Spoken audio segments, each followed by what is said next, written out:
Son travail au conseil en dépend. Je pense que ça lui convient, non? Et Diego?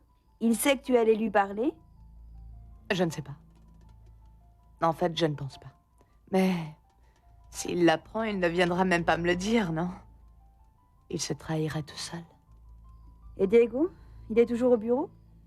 Non, il travaille seul dans la salle. Je passe le prendre à son bureau tous les jours de la semaine. Nous rentrons tous les deux tôt, et lui, il termine son travail ici.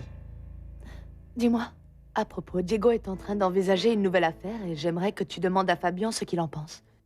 Il s'agit de produire un café spécial type gourmet, quelque chose comme ça. Et que veux-tu que je demande à Fabian? Eh bien ça, ce qu'il en pense. Je veux savoir si c'est une bonne affaire ou pas. À vrai dire, j'ai peur que Diego s'investisse dans quelque chose sans intérêt. Le problème, c'est que Diego est très impatient de commercialiser son café gourmet, Diana. C'est un processus qui nécessite beaucoup, vraiment beaucoup de temps. Tu sais bien comment il est quand il a une idée en tête, pas vrai? Oui, oui, Où oui. étais-tu? Je t'attends depuis un bon bout de temps. Jérémy m'a accompagné à Jalapa, mon amour. Regarde, regarde. J'ai acheté tout ce que tu aimes, mon amour. Excusez-moi, je vais tout mettre dans la cuisine, hein? Excusez-moi. Mon amour. J'ai demandé à Jérémy de m'accompagner parce que je n'ai pas réussi à te trouver. J'ai dû aller au village. Tu veux que je te prépare un bon dîner? Ah oui, s'il te plaît. J'ai eu une journée de travail vraiment exténuante. Je suis mort de faim. Je vais te préparer quelque chose de délicieux. Je t'aime. Moi aussi. Vas-y. Oui, vas-y.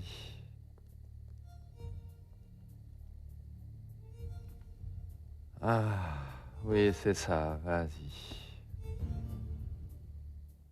Elena a été franchement très impressionnante. Le ministre a été enchanté par sa prestation. Ouais, je ne sais pas comment elle a fait pour garder tous ces pourcentages et tous ces chiffres en mémoire, hein? Tu veux prendre un verre? Non, Roberto, je préférais un café, merci. Nous devons faire quelque chose avec Elena. Nous ne pouvons pas la garder comme assistante de direction. C'est une femme qui a l'étoffe suffisante pour des postes plus importants. Je suis totalement d'accord. Pardon de vous interrompre. Je voulais juste vous dire au revoir et m'excuser pour l'histoire des chemises. S'il vous plaît, ça n'a plus d'importance, Elena. Peut-être pour vous, mais pour moi ça m'inquiète parce que quelqu'un les a délibérément cachées. Je ne comprends pas, Elena. J'ai l'impression qu'on a voulu me faire un sale coup. Et n'allez pas croire que je suis paranoïaque, mais je crois que la famille Sanchez-Zambrano y est pour quelque chose. Très bien. Il est 8h30 et nous devons aller préparer les rapports pour demain. Et ils sont déjà prêts. Je viens juste de le confirmer aux assistants. Allez vous reposer, ce fut une dure journée pour tous. Très bien, se reposer, mais à une seule condition. Oui. Je vous ramène chez vous et dans la voiture, vous amenez de quoi noter et nous réfléchirons sur ce qui nous reste à faire. Oui, monsieur. Très bien. Roberto, alors bien. à demain. D'accord.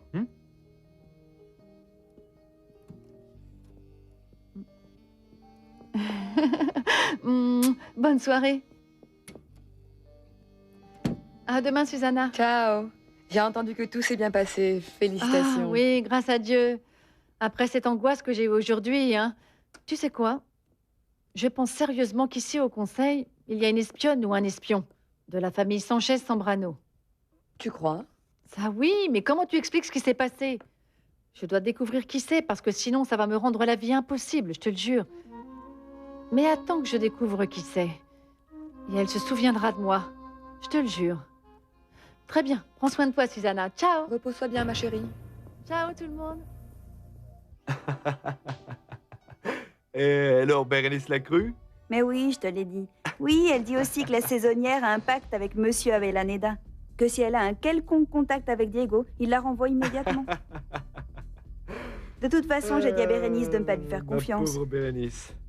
Bon, j'imagine que Bérénice va devoir contrôler Diego beaucoup plus que toi tu le fais avec moi. Ah, mon amour, elle contrôle les entrées, les sorties, l'emploi du temps, tout. Et en plus, comme elle est sur le point d'accoucher, elle exige de lui qu'il passe plus de temps avec elle. Et Diego ramène du travail à la maison. Mon amour, Hein? à propos, Diego est en train de commencer une affaire de café gourmet. Tu étais au courant? Café gourmet? Mhm. Diego? c'est un domaine difficile. Bien sûr, avec l'hacienda, la trieuse et l'exportation à portée de main, ça va être pour lui tout de même plus facile. Ça peut devenir une affaire rentable. Surtout maintenant, en plein milieu de la crise. Pourquoi tu ris, Fabian? Elena travaille aux relations publiques, non? Oui. C'est la nouvelle assistante de direction du Bureau des Relations Publiques du Conseil mexicain du café. C'est ça. Et pourquoi ça te fait Ah, autant ne rire? t'énerve pas. N'importe qui veut produire du café gourmet au Mexique doit se faire aider par le conseil. Aussi, et ça précisément, du responsable du Bureau des Relations Publiques. C'est eux qui feront le nécessaire pour promouvoir et vendre ce type de café aussi bien au Mexique qu'à l'étranger. Tu es en train de vouloir me dire que Que alors... si Bérénice croit que Diego et Elena vont tenir leur promesse de rester séparés l'un de l'autre, qu'elle réfléchisse à 2 fois. Elle est un peu naïve. L'une fait des relations publiques et l'autre a besoin de promouvoir son café gourmet. Ils ont le prétexte parfait pour être ensemble.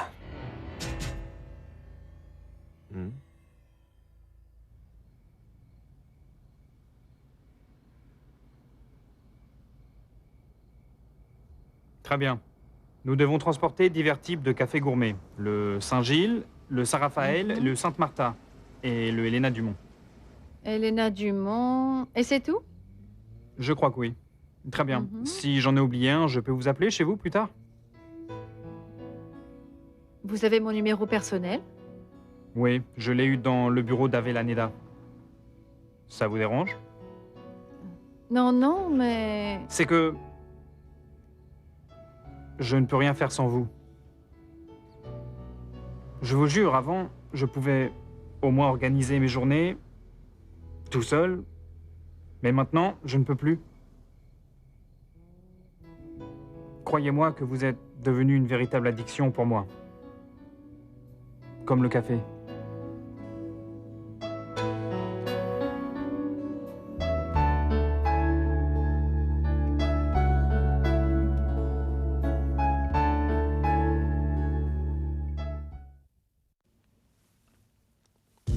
Pour sa 11e édition, le Salon du Livre Insulaire met à l'honneur les îles francophones de l'Atlantique Nord. Retrouvez les écrivains de Saint-Pierre-et-Miquelon, de l'archipel de la Madeleine et des îles du Québec. Un voyage vers le rêve et le mythe. Le Salon du Livre Insulaire, du 19 au 23 août sur l'île d'Ouessant. Un partenariat France Eau.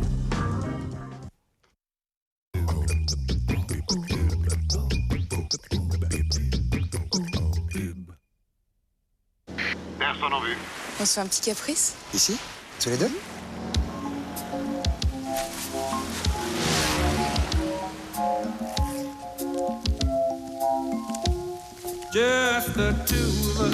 Pur, frais, fondant. Caprice à 2, caprice des dieux. Vous me connaissez, j'ai toujours fait des économies, mais jamais sur l'essentiel. Cristalline, c'est la source de ma forme. Elle est si bonne, si naturelle, ma cristalline. Et pour le prix de mon journal, j'en ai pour toute la semaine. Cristalline, ça coule de source.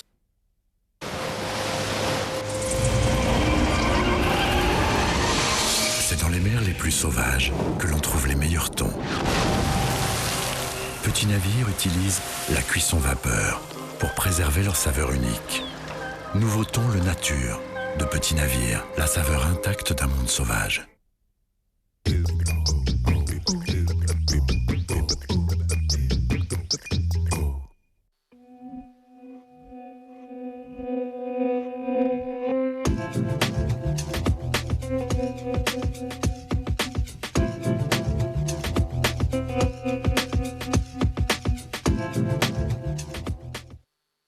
Bonsoir à tous et bienvenue dans votre émission Proximité. Ce soir, nous vous proposons de découvrir les dessous d'une pièce de théâtre. Qui sont ces hommes et ces femmes qui nous font partager le temps d'une représentation, leur passion, leur talent, parce qu'il en faut pour percer dans ce secteur qui pardonne rarement, mais pas seulement. Car outre ces acteurs, pour faire vivre une œuvre théâtrale,